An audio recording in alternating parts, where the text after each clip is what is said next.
I'm Lee James. This is another installation of Lessons in Jazz. Where we left off was working in the melody of All the Things You Are and learning a few parts and a few new chords that happen. In order to play the full melody, we added some ninth chords and we added some fourths come in there, as well as our last chord was a major sixth chord, also a new chord. Feel free to make a set of flashcards in all 12 keys of major sixth chords because it's the same thing. We form, adjust, and play. And we could play two ways, with the sixth on top or with the tonic on top, which is what's forcing us to use a major sixth chord instead of a seventh. There it is. We can form from a major seventh, adjust, add that. Major seventh, sixth, play it, so forth.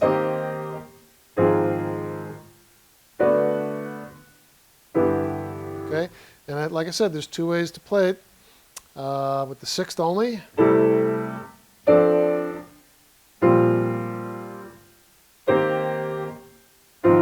that was A flat, sorry. E flat, E flat, A flat, there it is. You get the idea, move around the circle. With flashcards, you can play them randomly, mix them in. Challenge yourself to play just major sevenths and major sixths so that you know the subtle distinction between the two, and it'll really force you to concentrate on the exact way to form both of those chords without mixing them up. It's really easy to do this.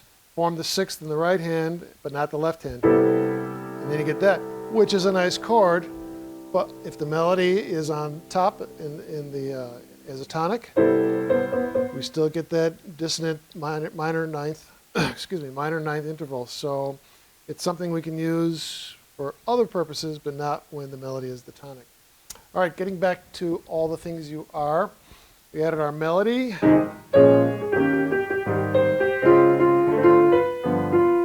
The other thing we did was also added a 2-5 progression when we change keys. Let me show you that again. Right here, we, instead of going tritone, the G7, we throw in a 2 chord. There it is, and we do the same thing with the next A section.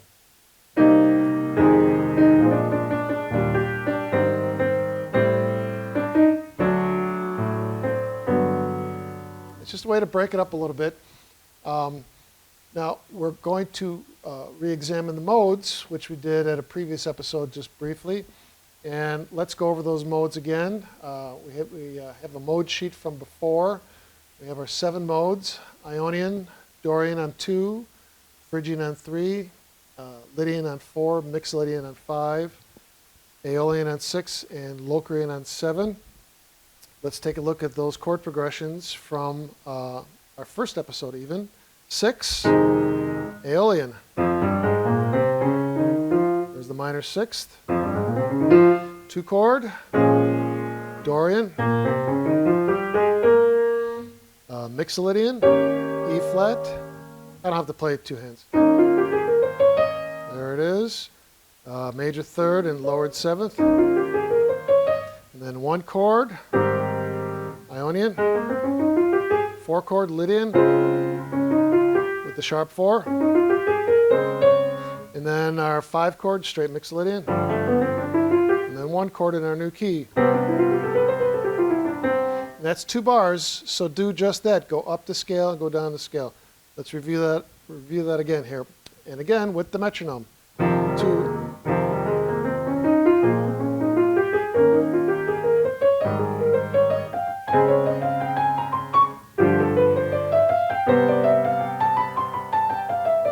All right, so now we're breaking out of just banging out chords. Now we're starting to get some mobility by playing scales, the actual modes that go with each of these chords. So now you can see in front of you what are the notes that we're going to be using to start improvising, all right? And improvisation is much like learning a language. You have to form words, then you form sentences, and then you start forming short stories. And that becomes your solo. A friend of mine always used to chide me, Tell us a story, Lee, every time I was about to take a piano solo. Tell us a story. That's kind of what you're doing. You're communicating how you feel that night, how you feel that week, how you feel about playing this song every night, perhaps. Playing with the vocalist you don't want to play with, that's another one. But it gives us, it's the first question people ask when they're learning how to improvise or want to know how you improvise. Well, you've got to know what you're playing, and it's got to be in the right key, and it's got to be the right mode for the right chord, which is why we go back to analyzing our compositions as we learn them, so that we know what they sound like and what modes we have to play with them. Right?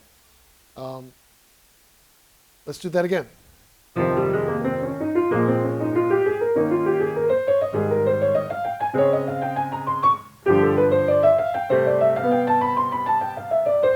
Second 8 bars.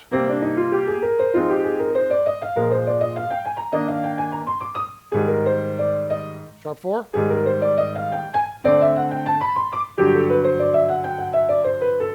There it is. I'm playing it fast. You have to play it at the tempo with the metronome that is suitable for you. About that 2-5-1, yeah, we could throw that in if we want. Let's see what that looks like.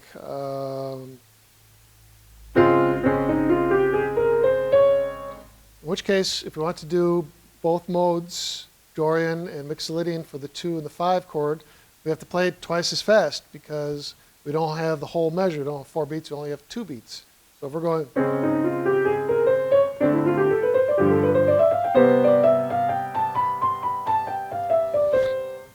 Got that? Let's do the second one. Here's the 4 chord. Sorry.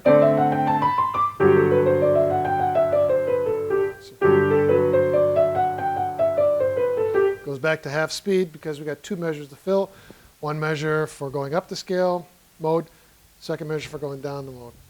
And that's how we learn how to do this. This becomes an exercise that you have to do with the metronome. That's your drummer. The B section now.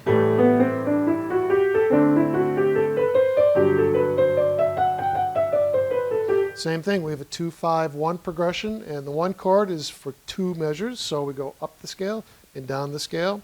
Next is our 2-5 going into E major.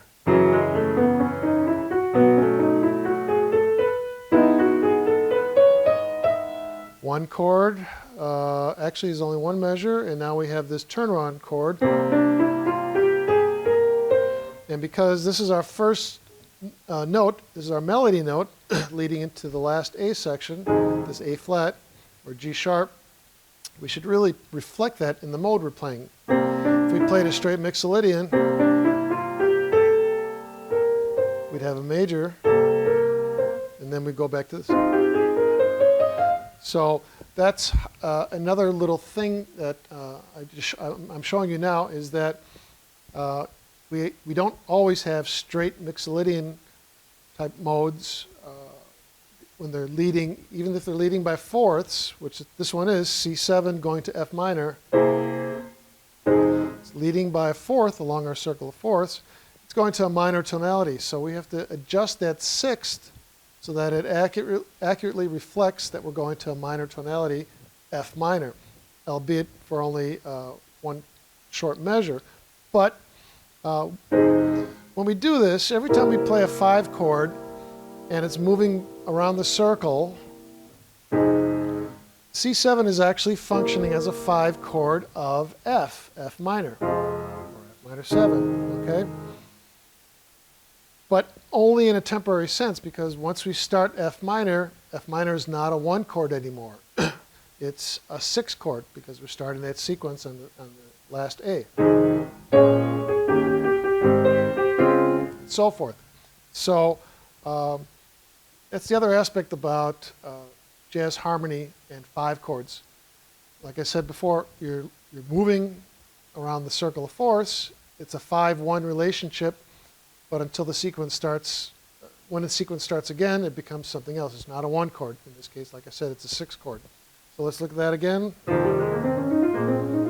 These are our modes, just like in the first A section. Ah!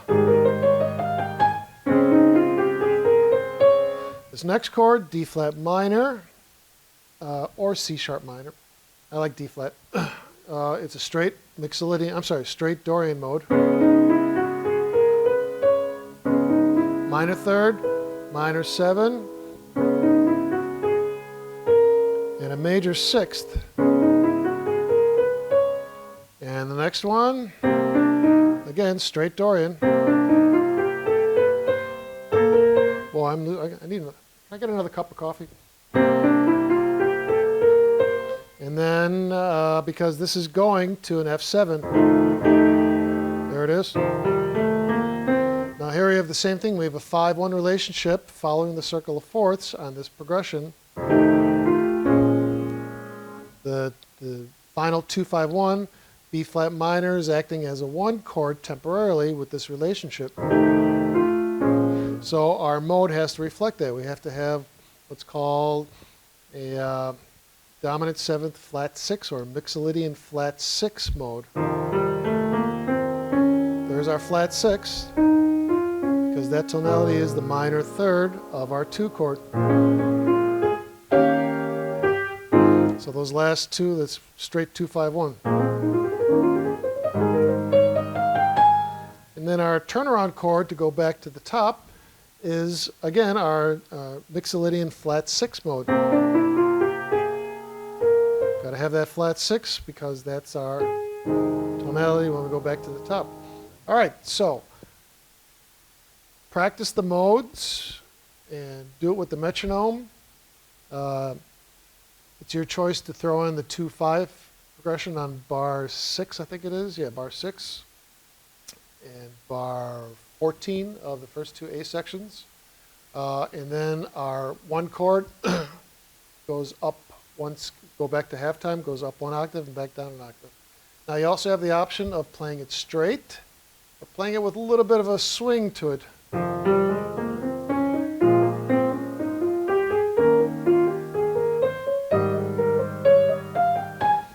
Which I like because the more you do this, the better your instincts of holding back and playing that more triplet jazz swing feel will develop. And that's actually going to be another episode, how to swing as you learn your craft. So that's all from me today. This is Lee James bidding you farewell to the next lesson. Follow us on Facebook, subscribe to our YouTube channel, and we'll see you next time. Thanks.